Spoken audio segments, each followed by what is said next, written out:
విక్రమార్కుడు మూడవసారి బేతాళాన్ని చెట్టు నుండి తీసి నడవసాగాడు. ఓ రాజా, నీ ధైర్యాన్ని మెచ్చుకోవాలి, కాని ఈసారి కూడా నా కథ వినాల్సిందే. చివర్లో ఓ ప్రశ్న ఉంటుంది, జవాబు చెప్పు. తప్పు అయితే నీ తల పగలగొట్టా. ఒక చిన్న రాజ్యంలో ఇద్దరు యువరాజులు ఉండేవారు. వాళ్ళు మంచి మిత్రులు. ఒకరోజు వారు ఒక అందమైన యువతిని చూశారు. ఆమెపై ఇద్దరికీ ప్రేమ పుట్టింది. మొదటి యువరాజు ఆమెను వెంటాడి రక్షించాడు.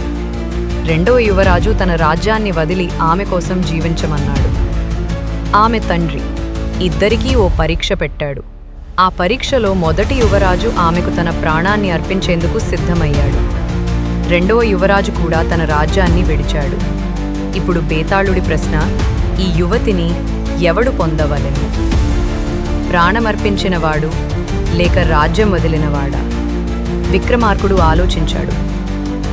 విక్రమార్కుడు ఇలా అంటాడు, రాజ్యాన్ని వదిలినవాడు గొప్ప త్యాగం చేశాడనిపించక్, కానీ ప్రాణమర్పించేందుకు సిద్ధమైన వాడి ప్రేమే నిజమైనది. ఎందుకంటే రాజ్యం మళ్లీ సంపాదించవచ్చు, కానీ ప్రాణం ఒక్కటే. తన ప్రాణాన్ని త్యాగం చేయడానికి సిద్ధమైన వాడి ప్రేమలో స్వార్థం లేదు. అందుకే యువతిని ప్రాణమర్పించదల్చిన వాడికే ఇవ్వాలి. మీరేమంటారు? కామెంట్స్లో చెప్పండి.